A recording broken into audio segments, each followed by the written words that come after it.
un podcast de Cooperativa. Este es el podcast de Lo que queda del día, una presentación de cooperativapodcast.cl, otra forma de escuchar. Hola, gracias por escuchar el podcast de Lo que queda del día en Cooperativa. ¿Sabías que Chile se está posicionando en la vanguardia a lo que trigo fortificado se refiere? ¿De qué se trata? Te lo vamos a contar en un rato más, porque fue parte del programa de hoy, donde también estuvimos conversando con Gustavo Alessandri, el alcalde de Zapallar. Él es el presidente de la Asociación Chilena de Municipalidades y manifestó su preocupación por lo que está ocurriendo conforme avanza la implementación a lo largo del país de los servicios locales de educación, los SLEP.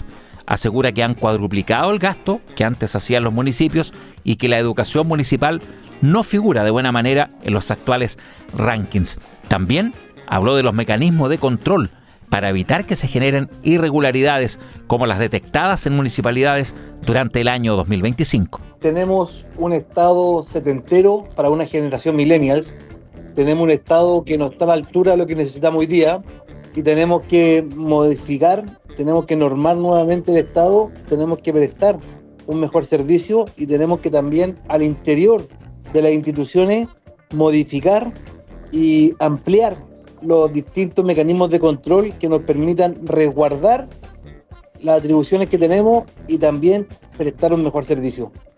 Por ejemplo, alcalde, ¿qué explica que no se haya podido dar cuenta a tiempo la municipalidad en general de personas que hacían mal uso de licencias, que incluso estuvieron fuera del país? ¿Y qué puede cambiar que ahora les permita hacerlo?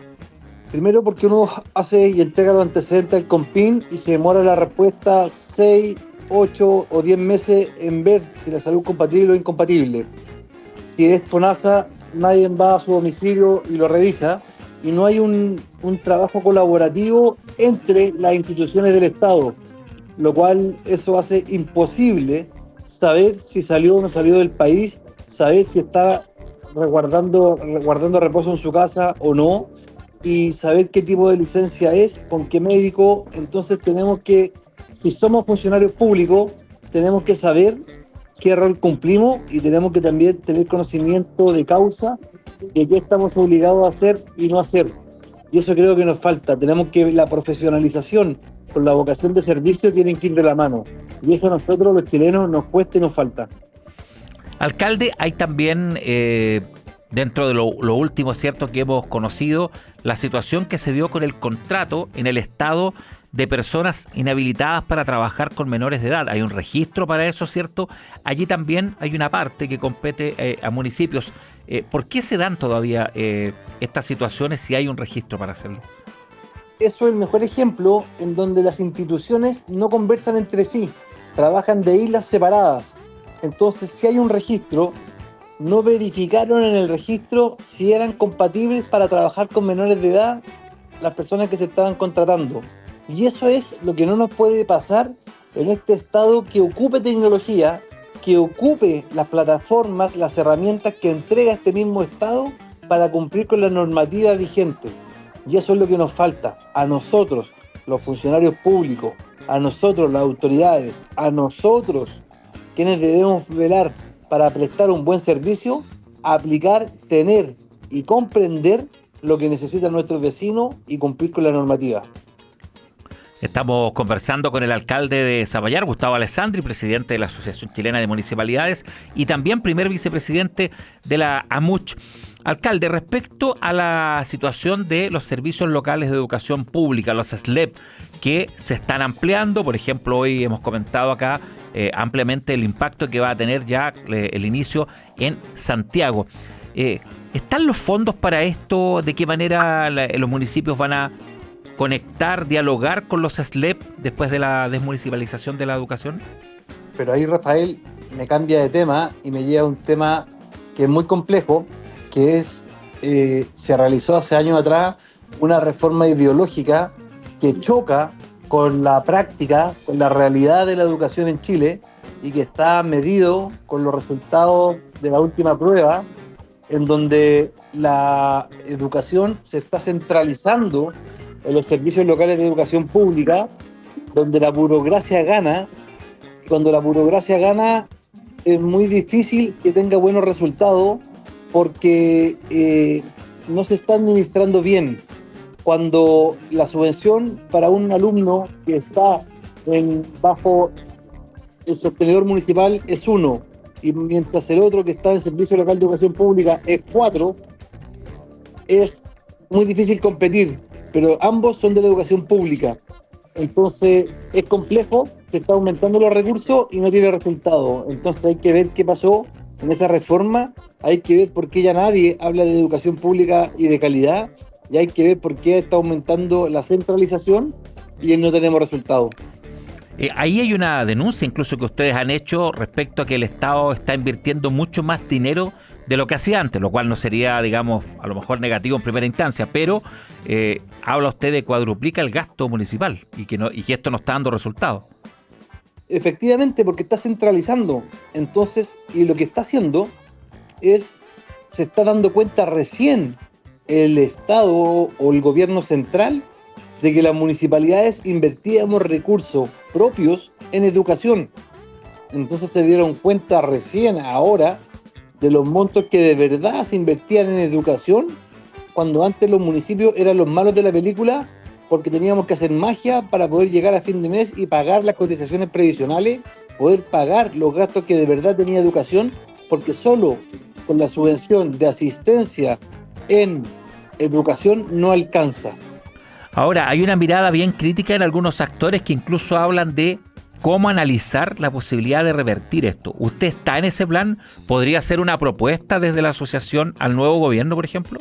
Yo no me atrevo a hablar desde la asociación porque somos muchos alcaldes, tenemos distintas miradas, algunos con razón dicen yo no puedo seguir invirtiendo en la educación con mi presupuesto municipal propio porque no me alcanza, pero sí creo que Chile tiene el deber de estudiar la reforma que se hizo, de estudiar los resultados, porque los resultados no son buenos, pero no desde la municipalidad solamente, sino desde el Estado, porque estamos sacrificando a muchas generaciones con muy malos resultados a nivel educacional, y la educación es todo. La educación dura para toda la vida, la educación es la base para el futuro, y hoy día además tenemos la crisis más profunda, más grave, más importante a nivel de seguridad, y la educación y la seguridad van de la mano.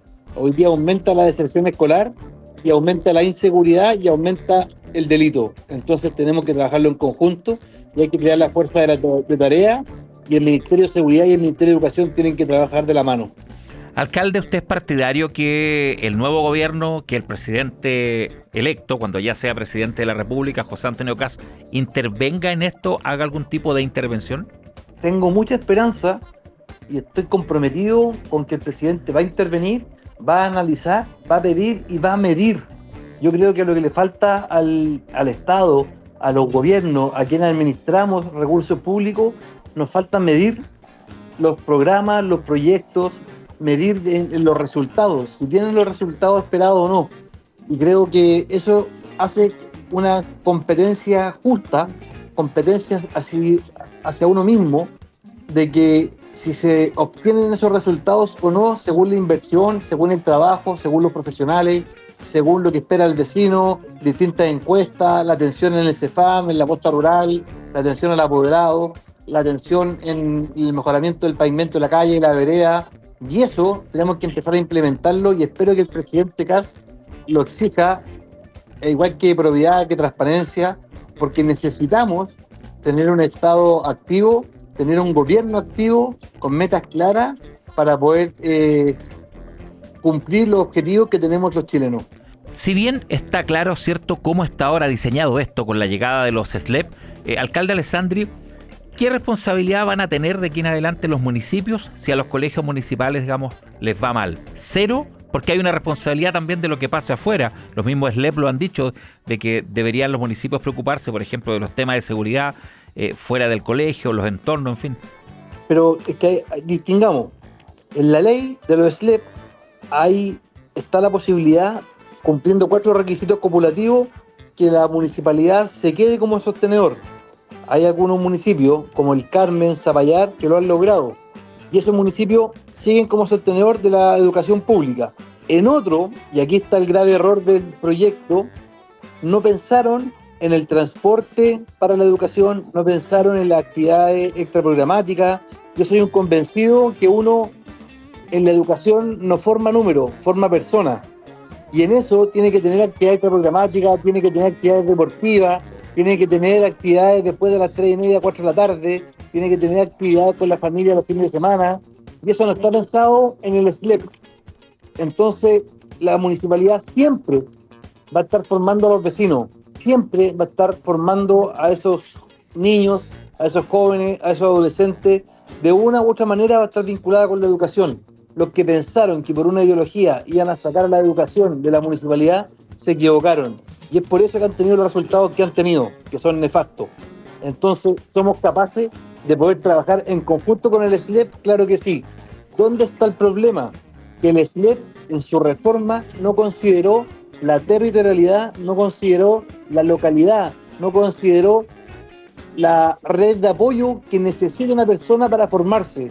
Y eso es lo que ha pasado también con el sistema de admisión escolar, que ha fracasado la educación pública y ya nadie habla de calidad porque las personas dejaron de elegir el establecimiento educacional para sus hijos y entra a un computador y tanto así que crearon el inscríbete, anótate en la lista y se levantan a las 5 de la mañana para poder tener un puesto. Entonces le hemos hecho un daño importante con distintas metodologías a la educación pública y se dejó de elegir el establecimiento educacional que a mí me identifica para poder educar a mi sobrino, a mi nieto, a mi hijo. Y eso es una falta de respeto para esa familia. Estás escuchando el podcast de Lo que queda del día, una presentación de cooperativapodcast.cl. ¿Qué pasa si te digo que es el evento de divulgación científica más importante de Latinoamérica y que ya lleva 15 años? Claro, la cita obligada con el conocimiento de cada mes de enero. Congreso Futuro. Está próximo a partir. En congresofuturo.cl puedes ver todas las actividades y la manera también de involucrarte precisamente en su divulgación, en sus conocimientos. Conversamos con Daniel Norero. Él es ingeniero agrícola y líder emprendedor en la industria de biotecnología agrícola en el país. Nos habló, entre otras cosas, de los cambios positivos que ha habido desde Chile en conocimiento, por ejemplo, al momento de manejar el trigo. ¿Sabes que hay una diferencia entre editar un producto y, por ejemplo, un transgénico? Acá parte de esta conversación. Sí, bueno, para mí personalmente es un tremendo orgullo y honor haber sido invitado, porque Congreso Futuro, para que lo sepan los que están escuchando, es el evento de divulgación científica más importante de Latinoamérica. Cumple 15 años, totalmente gratuito, pueden inscribirse en la página, y un modelo que incluso este año ya se replicó, como les comentaba, en España. El rey de España lo promovió allá, entonces es muy interesante. Se pueden escuchar una cantidad enorme y diversidad de opiniones de expertos científicos. Y este año en Chile tenemos, por ejemplo, 3 premios Nobel y premios nacionales de ciencia que van a estar en la instancia. Creo que la gente debería aprovechar, ir presencialmente, o si no pueden, a través de la página, porque se transmite de manera online.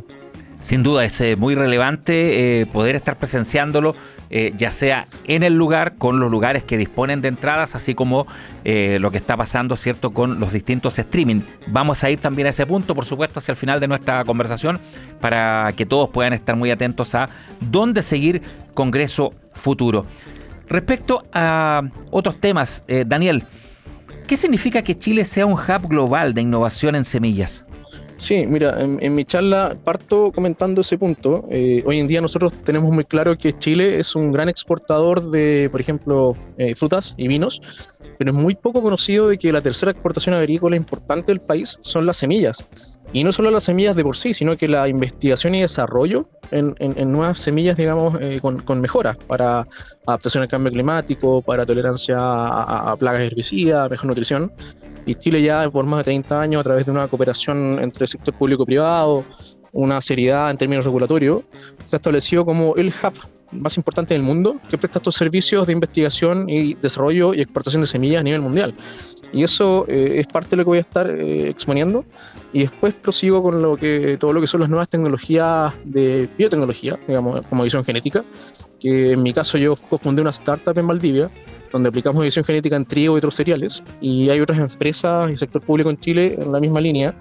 y son tecnologías muy de vanguardia, que de verdad están generando cambios muy revolucionarios a nivel de los alimentos que se vienen hacia el futuro. ¿Qué similitudes y cuál es la diferencia que hay, Daniel, entre la edición genética versus lo que es un transgénico, por ejemplo? Muy buena pregunta, porque muchas veces es una confusión. Los transgénicos que han sido muy demonizados, la comunidad científica de por sí no tiene ningún problema, saben que son tan seguros como los convencionales, se basan en que tú insertas genes de especies distintas. Por ejemplo, a un maíz, te insertas un gen de una bacteria del suelo y ahora puede resistir por sí solo una plaga. Entonces ya no necesitas echarle o aplicarle pesticidas. Tienes que aplicar un gen de otra especie. En el caso de la edición genética, que es una tecnología más reciente, el 2020 se dio el Nobel a 2 científicas mujeres que fueron las primeras en aplicar esta tecnología, y es la que nosotros usamos. Aquí solamente tú haces cambios, como una especie de una tijera molecular con la que cortas trozos de ADN, trabajando sobre el mismo ADN de la planta, no agregas nada de afuera. Entonces eso lo que ha hecho es que a nivel regulatorio se avance mucho más rápido. Hay menos obstáculos regulatorios, es mucho más barato, es más rápido y es mucho más preciso. Uno hace un cambio muy específico en una parte del ADN de la planta. En nuestro caso, por ejemplo, estamos aumentando el contenido de fibra, que es un contenido saludable en el trigo, para hacer un pan blanco más saludable que el pan negro, por ejemplo. Estamos haciendo trigo tolerante a sequía, lupino que resiste plagas sin uso de pesticidas y avenas también mucho más saludables.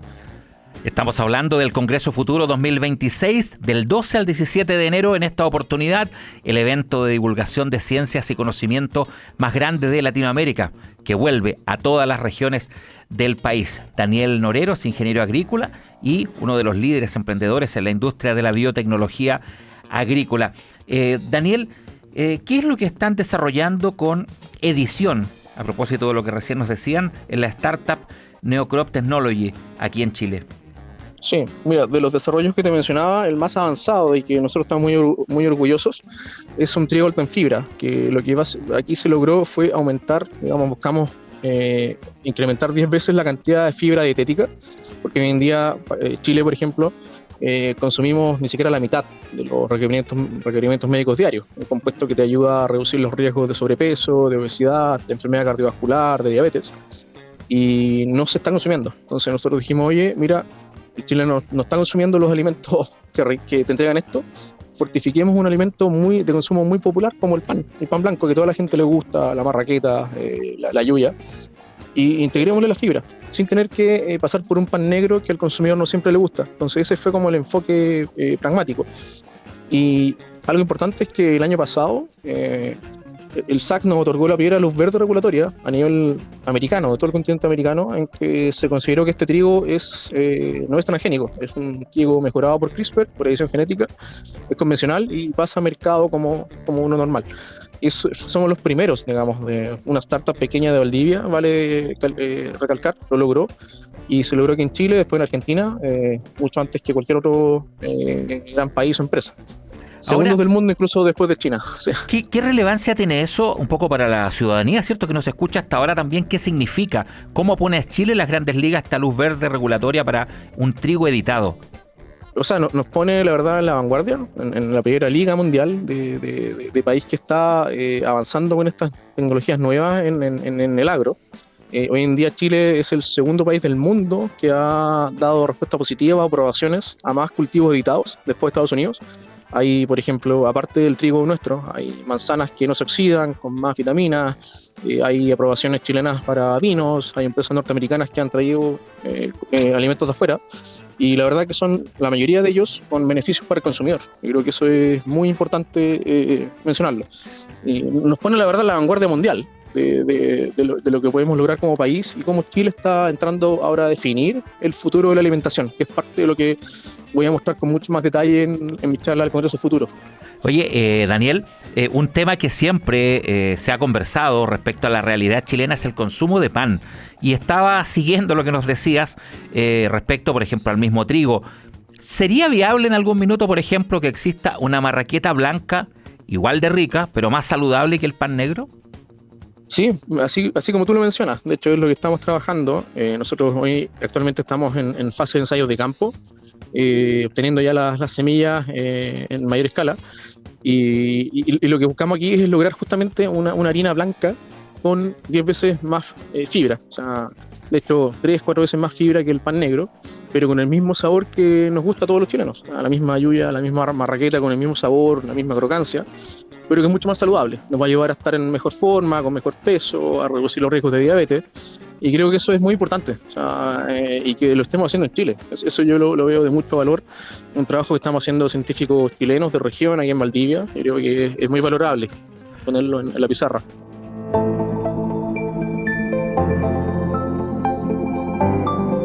¿Sabías que la sonda Gaia y telescopios terrestres localizan un planeta errante que vaga por la Vía Láctea? Un equipo de astrónomos liderados por Subo Dong, de la Universidad de Pekín, observó por primera vez, de forma simultánea desde la Tierra y el espacio, un planeta errante que vaga por la Vía Láctea. El evento se realizó con el proyecto polaco OGLE y la red de telescopios microlentes de Corea. Desde el espacio, la sonda Gaia, situada a 1,5 kilómetros de la Tierra, contribuyó con el estudio. Esta técnica de paralaje permitió a los investigadores triangular la posición exacta del objeto y determinar que se encuentra a unos 3 parsecs de distancia. Detectar un planeta errante es una tarea compleja, al no tener una estrella cercana que los ilumine. Estos objetos no emiten luz propia suficiente para ser vistos directamente. Para superar este obstáculo, el equipo de Dong utilizó el fenómeno de microlente gravitacional, una predicción de la teoría de la relatividad de Einstein. Este efecto ocurre cuando un objeto masivo, en este caso el planeta errante, pasa por delante de una estrella lejana. Su gravedad actúa como una lupa, curvando y amplificando la luz del astro de fondo. ¿Cómo se forman los planetas errantes? Cooperativaciencia.cl destaca que, gracias a los datos combinados, se determinó que el planeta detectado posee una masa equivalente al 22% de la de Júpiter, una cifra muy similar a la de Saturno. Según el estudio, el hecho de que su masa sea comparable a la de un gigante gaseoso sugiere que probablemente se formó dentro de un sistema planetario convencional, rodeado de otros planetas y una estrella madre.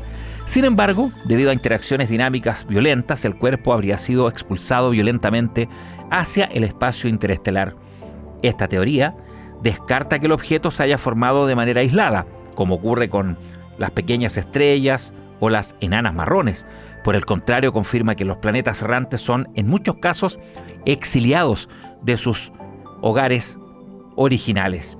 Ahora se espera que con el lanzamiento del telescopio espacial Nancy Grace Roman de la NASA en 2027 se descubran miles de estos mundos solitarios. Aquí termina el podcast de Lo que queda del día. Lo escuchas en vivo de lunes a viernes desde las 4 de la tarde en Radio Cooperativa y todos los días en cooperativapodcast.cl.